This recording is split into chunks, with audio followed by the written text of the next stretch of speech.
Voilà notre Andy Régional Tour qui fait son étape cette semaine à Berck-sur-Mer. Nous sommes à la Molière et aujourd'hui, nous ne parlerons pas de la Molière, mais nous allons parler d'un autre établissement qui appartient également au groupe UGCAM.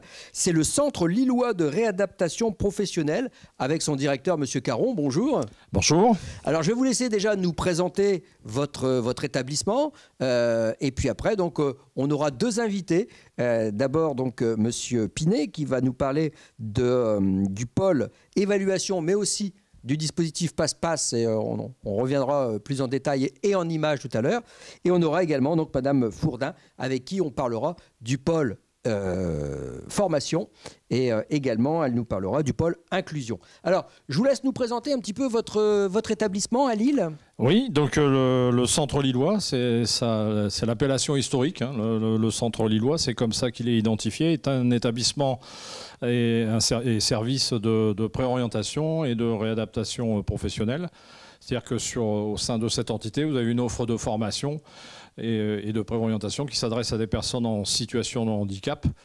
Donc le chaînage pour y arriver et le parcours pour y arriver, ça procède d'une notification de la MDPH qui oriente vers les dispositifs du Centre Lillois. Donc en fonction des profils et des projets, un parcours qui s'inscrit pour certains dans le cadre d'une préorientation ou alors d'une remise à niveau et encore après de formation qualifiante. Donc pour le savoir, il faut d'abord être évalué. Alors pour le savoir, effectivement, il faut être évalué. Il y a des dispositifs effectivement qui permettent de positionner les personnes qui sont orientées chez nous pour voir avec elles façonner un parcours le plus adapté en fonction du projet et des souhaits de la personne. Donc vous êtes accompagné de M. Pinet. Voilà, Germain Pinet qui m'accompagne. Alors on va lui laisser nous présenter, M. Pinet, justement votre pôle évaluation. Donc le pôle évaluation, en effet, s'adresse, comme vient de le dire Christophe, à des personnes en situation de handicap qui sont amenées à se pencher sur leur réorientation ou leur avenir, leur insertion professionnelle. Et dans ce pôle évaluation, on va distinguer quand même 3 dispositifs. Qui sont un pôle assez majeur qui s'appelle la préorientation, où j'ai envie de dire, pour résumer, qui s'adresse à du handicap, tout type de handicap, en particulier quand même physique. Un dispositif aussi qui n'est plus récent, qui a maintenant plutôt plus d'une dizaine d'années, qui s'appelle DIPSY, qui s'adresse à des personnes en situation de souffrance psychique, où là on va travailler avec le secteur du soin, tout particulièrement. Et enfin, le dispositif Passe-Passe, qui fête ses 10 ans cette année, qui s'adresse à des personnes en situation d'autisme, TSA, sans déficience intellectuelle, dans le cadre d'un parcours d'insertion professionnelle. Alors justement, le Passe-Passe, si vous le voulez bien, on va en discuter un peu plus en détail dans quelques instants. On a quelques images qui pourraient vous intéresser.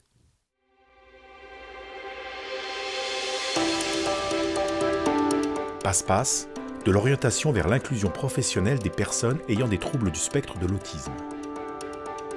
Avec Passe-Passe, l'UGCAM offre un dispositif d'alternance inclusive et d'emploi accompagné aux personnes ayant des troubles du spectre de l'autisme pour s'insérer dans le monde de l'entreprise. Esther est directrice d'une société de solutions informatiques. Grâce à ce dispositif, elle a recruté Mathieu, ingénieur système ayant un autisme de haut niveau. Dans l'entreprise, depuis des mois, nous cherchions un stagiaire compétent dans un domaine qui trouve malheureusement peu de candidats. Alors lorsque ton CV est arrivé sur mon bureau, ton profil a tout de suite fait tilt. Tu m'as tout de suite parlé de ton handicap. Oui, bien sûr, dès que tu m'as contacté pour un entretien. Je peux te l'avouer maintenant, j'ai eu peur. J'ai tout de suite pensé à nos locaux, aux aménagements à prévoir. Oui, je sais. Pourtant, je t'avais précisé que mon handicap est non visible. Je n'ai pas de fauteuil ni de canne blanche. J'ai des troubles autistiques. J'ai ce qu'on appelle un autisme de haut niveau. Comme ta candidature était proposée dans le cadre de Passe-Passe, ça m'a mise en confiance. Oui, c'est ça. Passeport professionnel Asperger. J'ai surtout compris qu'il y a tout un accompagnement autour de toi pour t'aider dans ta démarche d'insertion professionnelle, avec des professionnels compétents du groupe UGCAM. Oui, tout à fait. C'est vrai qu'ils m'ont beaucoup aidé dans mes démarches et ça, c'est une vraie valeur ajoutée pour nous deux. Bien sûr. Comme l'établissement UGCAM t'accompagne dans l'élaboration d'un projet professionnel adapté et personnalisé, ça m'a conforté dans mon choix. Et surtout, quand tu m'as parlé de ton parcours, j'ai tout de suite voulu te rencontrer. Lors de l'entretien, j'étais... Impressionné. Pas évident pour moi. C'est normal. Heureusement, tu étais accompagné par ton tuteur, un professionnel du groupe UGCAM. En tout cas, dès que nous avons parlé de tes compétences, ton regard s'est illuminé et ta parole s'est fluidifiée. C'est vrai que je me suis senti en confiance. Cette rencontre a été déterminante. J'ai dit banco. Dès le départ, le dispositif Passe-Passe de l'UGCAM nous a accompagnés pour son intégration dans l'entreprise. Les professionnels nous ont informés sur les caractéristiques de ce handicap et sur la mise en place du poste pendant toute la période d'alternance dans notre entreprise. Un vrai suivi qui petit à petit s'était fait. Et au final, ça a été simple. Du côté de l'équipe, par contre, ça a été moins évident.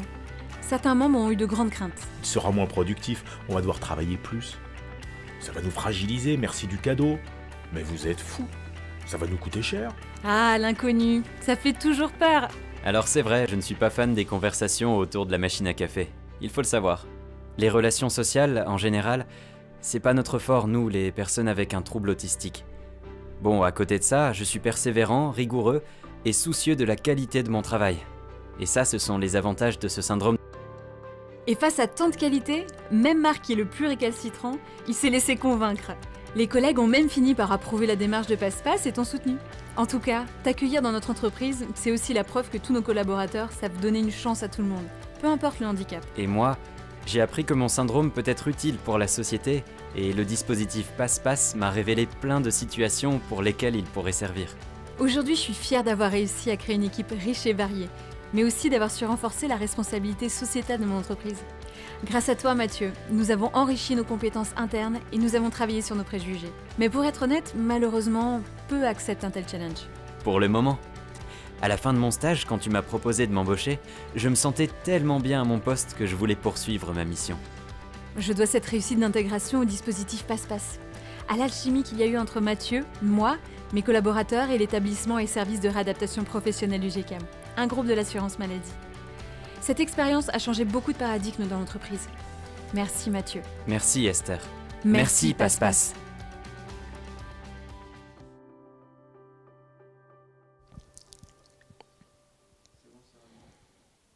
On voit justement, Germain, la complexité de la prise en charge, parce qu'on ne prend pas en charge en fait une personne autiste comme on prendrait n'importe quelle autre personne. Ça nécessite en fait une certaine connaissance.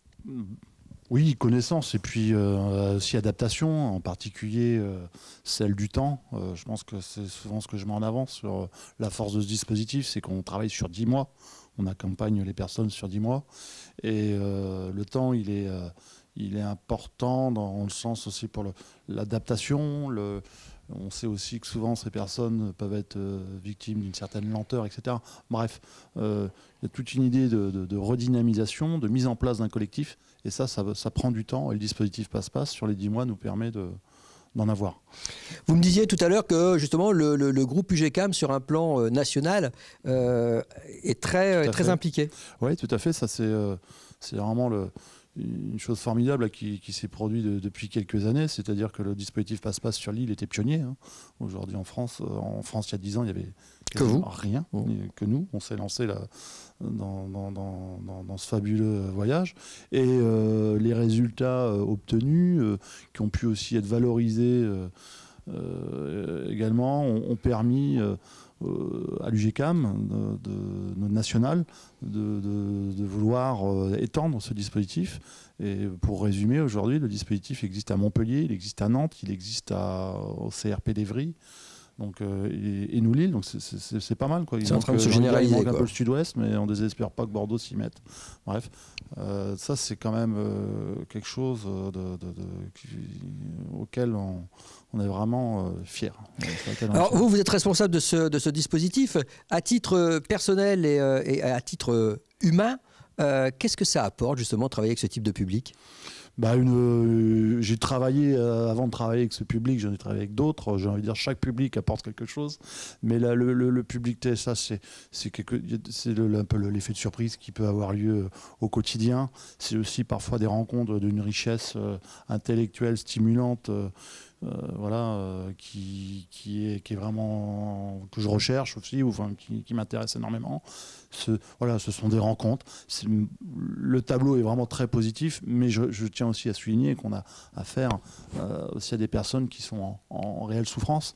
Et notre objectif, c'est de réduire un petit peu aussi cet écart entre le monde, le monde de vie ordinaire et leur handicap, essayer celui de l'entreprise, bien entendu, ça on ne perd pas de vue, mais aussi voilà, que les regards changent, que les stagiaires aient un regard qui évolue sur le monde du travail, sur le monde en général, mais je tiens aussi à le souligner sur le fait que l'entreprise, parce que ça on l'a peut-être pas bien insisté, c'est que l'objectif c'est quand même l'insertion, change elle également son regard sur ce que peut être une personne TSA en situation d'autisme, quoi.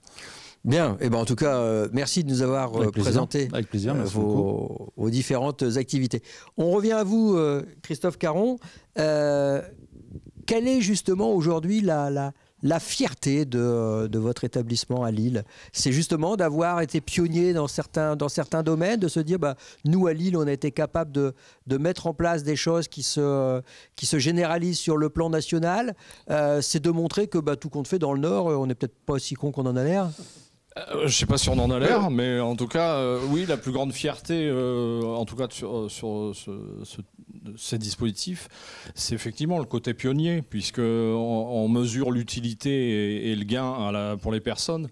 Inscrire son action dans tout ce qui va participer vraiment de l'inclusion, mais au sens noble du terme, hein, donc de faire changer les regards, les représentations sur les personnes en situation de handicap. Ce type de dispositif qui, au départ, est expérimental, se voit généralisé, à valeur d'exemple et de modèle sur le territoire. Donc ça, je pense, c'est une fierté. Alors, pour les professionnels et puis pour le groupe, oui, tout à fait. Et le Centre Lillois a cette culture-là de l'expérimentation, de la création, et voilà. Donc il y a les grandes fiertés qui sont passées, puis il y aura les grandes fiertés qui vont arriver, je pense aussi. Donc voilà, c'est ça qui est aussi motivant, quoi, tout à fait. Eh bien, on va remercier donc monsieur Pinet, et dans un instant, on sera accompagné de Nathalie Fourdin, et là, on va parler du coup du pôle inclusion et de formation, bien sûr. Merci encore, monsieur Pinet. Merci. Première région automobile, première région ferroviaire, première région agroalimentaire, première région en matière d'investissements directs étrangers pour les projets industriels, un hub logistique international, mais aussi une région avancée en matière de transition énergétique et de technologie numérique pour une économie plus responsable, plus durable, plus connectée et plus collaborative. La région Hauts-de-France, une région qui se transforme. On l'a compris, hein, monsieur Caron, l'inclusion est une de vos priorités. J'allais dire que c'est un des piliers de votre fondement ici.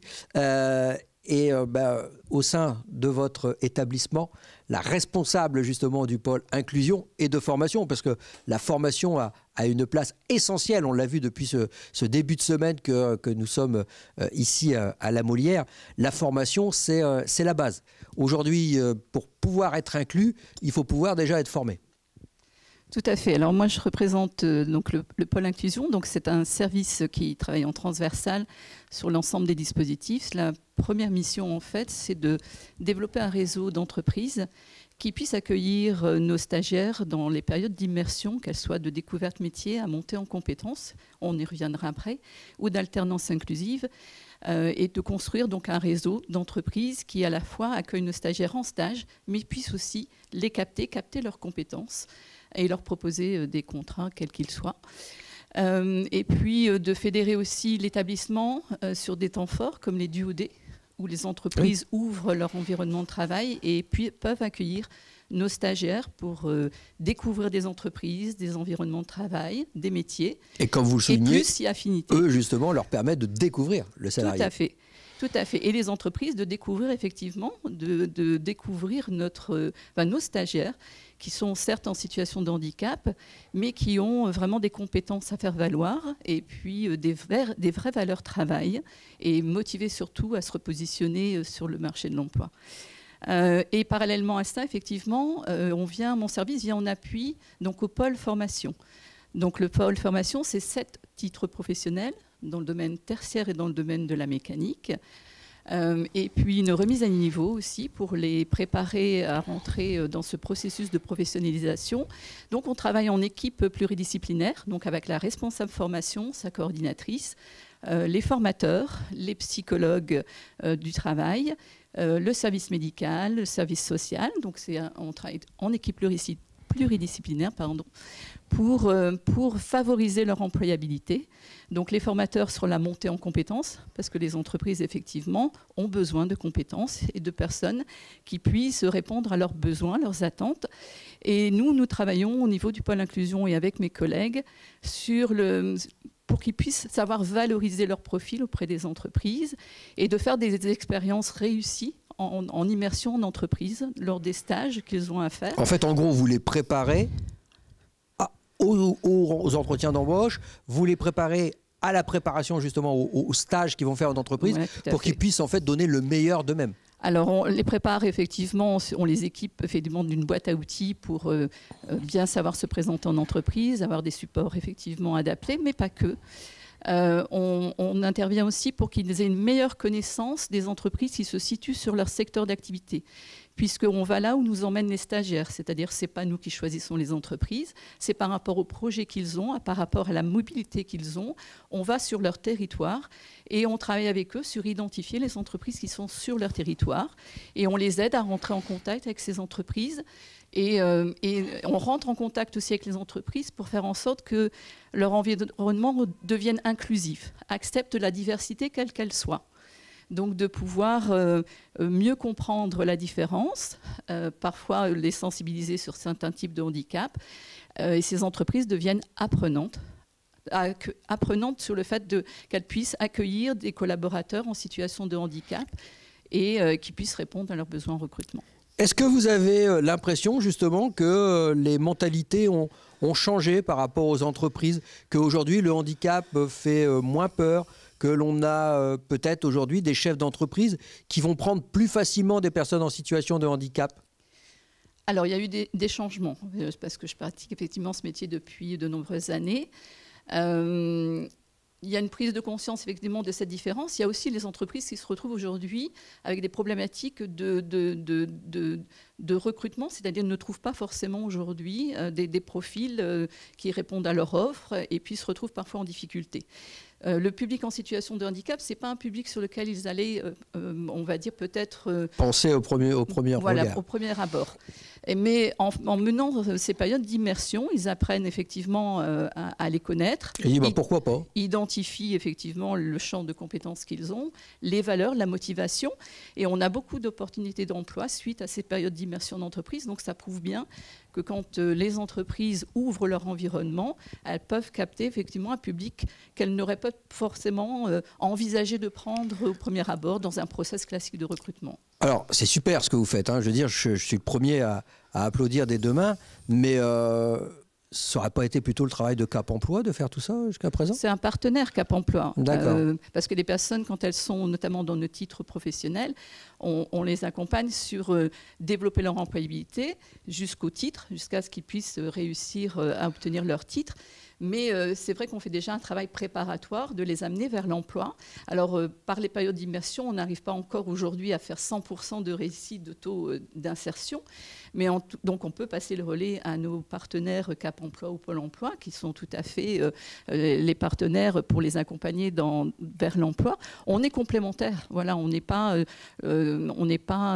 comment dire, on aide, nous, à l'employabilité. On remarque, en tout cas, que nos périodes d'immersion, quand on les accompagne bien, si elles sont stratégiques, on les amène vers l'emploi. Voilà, donc voilà, on travaille dans un sens commun de faire en sorte de favoriser l'employabilité des personnes en situation de handicap. Donc on n'est pas du tout concurrents, bien au contraire. On est de vrais partenaires. Quand je vous parlais de Cap Emploi, c'était justement sur la sensibilisation du monde extérieur et plus particulièrement justement des entreprises, parce qu'on s'est rendu compte encore... toute cette semaine, en discutant avec vos collègues, que le plus important aujourd'hui, c'est de sensibiliser au handicap pour que le handicap arrête de faire peur. Et quand effectivement on aura plus peur d'une personne en situation de handicap, qu'une entreprise n'aura plus peur de prendre un salarié en situation de handicap, et qu'à compétences égales, on pourra prendre aussi bien une personne en situation de handicap qu'une personne valide, on aura fait avancer les choses. Mais aujourd'hui, il y a eu pendant trop de temps des entreprises qui ont eu peur, et heureusement, il y a des gens comme vous, et je vous en félicite, mais je pense que c'est aussi le travail de toutes les structures existantes, et Dieu sait que le travail est loin d'être terminé, mais heureusement, hein, on a la chance, nous, d'avoir cet outil qui est ces périodes d'immersion qui peuvent aller d'une semaine à 6 semaines, voire 6 mois en entreprise. Et donc, évidemment, c'est un bel outil de pré-recrutement. C'est par l'exemple qu'on va montrer les choses. Tout à fait, c'est l'entreprise qui mène l'expérience. C'est très bien de sensibiliser, c'est le premier niveau, mais il faut que l'entreprise, elle passe à l'acte. Donc l'acte, ça peut être effectivement accueillir une personne en situation de handicap pendant une semaine, pendant une journée, pendant les DOD, une semaine pour un stage de découverte ou plus. C'est par l'expérience que l'entreprise apprend et on lève les préjugés, les interprétations sur le handicap en menant effectivement ce type d'expérience et de co-construire ensemble. Et c'est pour ça que je vous disais que, tout à l'heure que ce genre d'activité déjà mérite d'être souligné et applaudi, mais il devrait y en avoir encore plus parce que c'est comme ça qu'on va y réussir.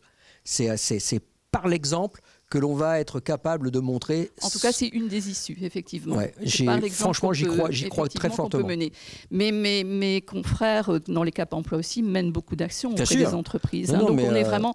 Et aussi bien les Pôle emploi aussi, on est vraiment un travail collectif. Là, je vois le travail qui est fait au quotidien par les équipes de l'AGFIP, par exemple, pour aller aussi... ce sont un partenaire aussi, l'AGFIP, aller sensibiliser les entreprises, notamment avec leur réseau des référents handicap. Voilà, tout ça sont des outils qui sont mis à disposition des uns et des autres. Mais bon, on sait que le travail est loin d'être achevé, mais on aspire pas au retour. Tout à fait, il y a la place pour tout le monde. Donc tout le monde peut mener des actions et puis en faveur des personnes effectivement en situation de handicap et favoriser l'emploi dans les entreprises, dans tout type d'entreprise de ce type de public parce qu'il a largement sa place. Merci Madame Fourdin. Merci beaucoup. Alors Christophe Caron, on va clôturer cette émission avec vous et revenir sur Lille.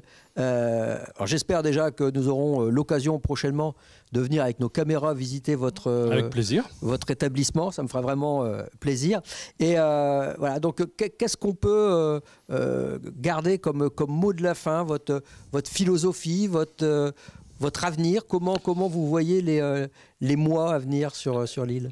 Vous avez employé 2 mots que j'emploie toujours. Je suis un adepte du pourquoi pas. Voilà, c'est-à-dire qu'à chaque fois, et ça rejoint un peu toute la philosophie de l'établissement et plus largement du groupe, c'est-à-dire que voilà, pourquoi pas, ça permet de se poser toutes les questions quand à un moment donné on dit c'est possible ou c'est pas possible. Une personne en situation de handicap dans tout son parcours, ça change bien évidemment, mais c'est souvent jalonné de tu peux pas parce que tu es ci ou tu es ça. Voilà. Et moi, j'ai toujours abordé les personnes en situation de handicap avec ces 2 mots-là. Donc, pourquoi pas? Parce que c'est pas moi de répondre, c'est le droit commun qui doit répondre. C'est l'expérience, c'est l'immersion d'entreprise, c'est la formation dans des dispositifs de droit commun. Je pense qu'il y a besoin de temps spécifique, dédié, où on a une vraie prise en charge et qui prend en compte la situation de handicap, pour préparer aussi ces personnes à intégrer ce que j'appelle la jungle du milieu ordinaire parce que ça fait pas de cadeau, parce que c'est compliqué, on sait que c'est compliqué. Mais voilà, donc en ayant ça qui nous anime dans notre quotidien professionnel, c'est comme ça qu'on aidera et favorisera et on changera les représentations. Je vous cache pas que c'est également la raison pour laquelle j'ai souhaité passer cette semaine ici avec le groupe UGCAM, parce que ça partage justement nos valeurs. Et moi, je reste convaincu, vous l'avez compris dans notre discussion, je reste convaincu que c'est à travers l'exemple que l'on va faire avancer les choses et les mentalités, quoi. Voilà. Merci encore. Merci beaucoup ce partage. Merci à vous qui nous avez regardés. On sera bien entendu encore demain ici à la Molière de Berck. Merci à la région Hauts-de-France. Merci à l'AGFIP Hauts-de-France et aux équipes d'Handicap TV. À demain. Première région automobile. Première région ferroviaire, première région agroalimentaire, première région en matière d'investissements directs étrangers pour les projets industriels, un hub logistique international. mais aussi une région avancée en matière de transition énergétique et de technologie numérique pour une économie plus responsable, plus durable, plus connectée et plus collaborative. La région Hauts-de-France, une région qui se transforme.